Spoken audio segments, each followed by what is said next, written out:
Ahora volveremos al autobús accidentado y explicaremos cómo usar las técnicas de triaje START. Do so. You can stand up and walk outside here over to the curb. Es importante agrupar a todas las víctimas leves fuera del autobús, dirigirlas a un lugar seguro y decirles que se queden ahí. Tan solo preguntando ¿quién puede caminar?, el rescatador ha conseguido catalogar a 9 personas como leves en cuestión de segundos. How are you two doing? You look okay. I need you guys to stick around to help me, so just wait right here, okay? Las personas sin heridas pueden ayudarnos a realizar los primeros auxilios que van a precisar los heridos. Esto forma parte del triaje inicial y asegura un rápido tratamiento. ¿Qué víctima llamará primero su atención? ¿El chico inconsciente? ¿El hombre cubierto de sangre? ¿La conductora del autobús que grita histérica? Como es imposible saber a primera vista cuál de ellos está más grave, debemos comenzar el triaje con la primera víctima que nos encontremos. El análisis de las víctimas comienza en el mismo momento en que la última de las personas que pueda caminar abandona la escena del accidente. El triaje START es simple y fácil de recordar. Tiene 3 pasos: RPM. Respiración, perfusión y estado mental.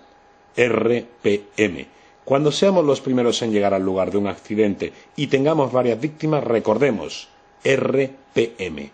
Ahora vamos a ver cómo usar estas recomendaciones para catalogar a cada víctima en menos de 30 segundos. El primer análisis es el de la respiración, porque es la función más crítica. Si el paciente no respira por tener la vía aérea obstruida, intentaremos liberarla. Para ello quizás tengamos que alinear el cuello, a pesar de que podamos provocar una lesión medular o agravar una ya existente. Si estamos solos, tan solo moveremos el cuello de aquellas víctimas que estén inconscientes y no respiren. Si no hacemos nada, el paciente que no tiene permeable la vía aérea morirá.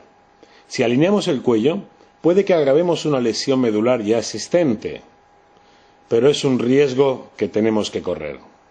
Si liberamos la vía aérea, quizás comience a respirar, y si la mantenemos abierta, quizás tenga una oportunidad de sobrevivir.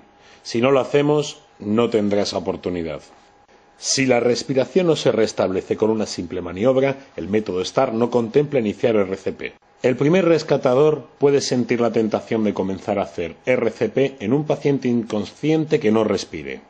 Eso sería un error. Estos pacientes acaban muriendo. Si el primer rescatador comenzase una reanimación cardiopulmonar, no tendrá oportunidad de prestar ayuda a aquellas víctimas que sí tienen posibilidades de supervivencia. 9 personas clasificadas como leves y un fallecido. Pasamos a la siguiente víctima.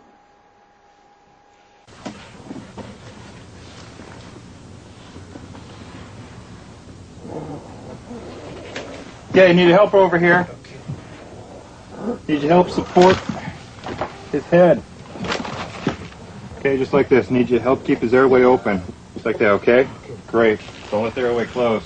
Si el paciente comienza a respirar después de liberar la vía aérea, lo catalogamos como rojo y pasamos a la siguiente víctima.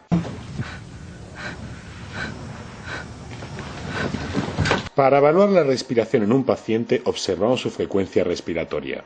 Pacientes con más de 30 respiraciones por minuto serán clasificados como rojos, según el método START. Pasamos a la siguiente víctima. No necesitamos contar las respiraciones durante 1 minuto para saber si un paciente está hiperventilando o tiene una ventilación normal. Con la práctica lo sabremos a primera vista.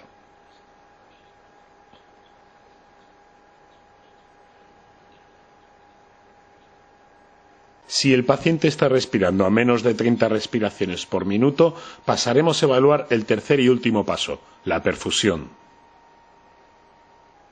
Vamos a hacer un resumen sobre la evaluación de la respiración según el método START.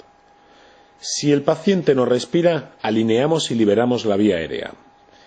Si sigue sin respirar, es catalogado como fallecido. Si comienza a respirar, es catalogado como rojo. Pacientes que sí respiran, pero con una frecuencia superior a 30, son catalogados como rojos. Si la frecuencia respiratoria del paciente es menor de 30, pasaremos al siguiente paso, la perfusión. En una situación complicada, la prueba más eficaz para comprobar la perfusión de un paciente es el relleno capilar. Para ello, presionamos sobre una uña del paciente, liberándola inmediatamente. Si la piel bajo la uña vuelve a recuperar su color rosado en menos de 2 segundos, la circulación es correcta. Si necesita más de 2 segundos, este paciente será catalogado como rojo y pasaremos a la siguiente víctima. El pulso radial también nos indica una volemia correcta. Si no encontramos pulso radial, probablemente la presión sistólica haya bajado de 80. Tendremos que elevar la pierna del paciente para garantizar el riego al cerebro, corazón y pulmones, y el paciente es catalogado como rojo. Put as much pressure you can on there. I need you to stop her bleeding, okay? En los casos en que haya un sangrado externo abundante, dé instrucciones a la víctima o a algún ayudante para que comprima fuertemente sobre la herida. Si el paciente tiene una perfusión adecuada, procedemos a su evaluación neurológica. Resumiendo sobre la perfusión. Comprobamos el relleno capilar presionando sobre una uña. Si el color no ha vuelto en 2 segundos, sospechamos la existencia de hemorragia y el paciente es catalogado como rojo. Elevamos el miembro y, si es necesario, controlamos la hemorragia. Si el paciente tiene una perfusión adecuada, el relleno capilar será menor de 2 segundos. Pasamos al tercer y último paso, la evaluación neurológica. What's your name? En el contexto de una catástrofe, un paciente con déficit neurológico es catalogado como rojo. Se debe comenzar a evaluar el estado neurológico del paciente desde el primer momento. Si tiene dificultad para responder a preguntas o comentarios sencillos, será catalogado como rojo. My leg over here, my leg. Oh God, I think it's broken. I think Just relax. Okay, you're breathing fine. You're breathing fine. Get me out of here. Please, my leg really hurts. It really Okay, you've got a hurts. good pulse. You've got a good strong pulse. What's your name? Jan. Okay, Jan. What day is it? Friday. Friday. Good. Okay. Please, it hurts. Oh God. More firemen are coming. Okay, we'll get you out of here as soon as possible. Hurry. All right, I've got help coming. Si el paciente puede contestar coherentemente a preguntas sencillas, lo catalogamos como amarillo o demorable y pasamos a la siguiente víctima. Resumiendo sobre la evaluación neurológica. Si el paciente no responde a preguntas o comentarios sencillos, lo catalogamos como rojo. Si puede hacerlo, lo catalogamos como amarillo y pasamos a la siguiente víctima. La categoría demorable no significa que el paciente no esté herido o que no necesite tratamiento. Significa que el paciente no está en riesgo de muerte inminente. Como podemos ver, cada paciente es triado y catalogado durante la primera evaluación, dependiendo de la necesidad de asistencia médica. Los pacientes rojos han de ser evacuados tan pronto como lleguen las ambulancias. Para los pacientes que esperan transporte es necesaria una segunda evaluación por parte de personal cualificado para cambiar su estatus y proporcionarles el tratamiento adecuado. Como hemos visto, el método STAR es eficaz para categorizar y tratar pacientes de una forma rápida. Cuando seamos los primeros en acudir a un incidente con varias víctimas, el entrenamiento en el método STAR nos permitirá hacerlo mejor para la mayoría. Resumiendo, en este vídeo hemos aprendido a alejar a los heridos que puedan caminar de la zona de impacto, reduciendo el número de víctimas que tenemos que evaluar. Hacer uso de pacientes leves para aplicar técnicas sencillas sobre otras víctimas. Comenzar la evaluación con la primera víctima que encontremos. Usar la técnica de RPM para hacer una rápida evaluación, respiración, perfusión y estado mental.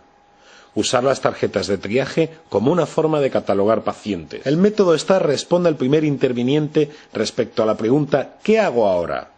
Esta persona tiene 2 prioridades: clasificar a las víctimas y garantizar asistencia médica en el lugar.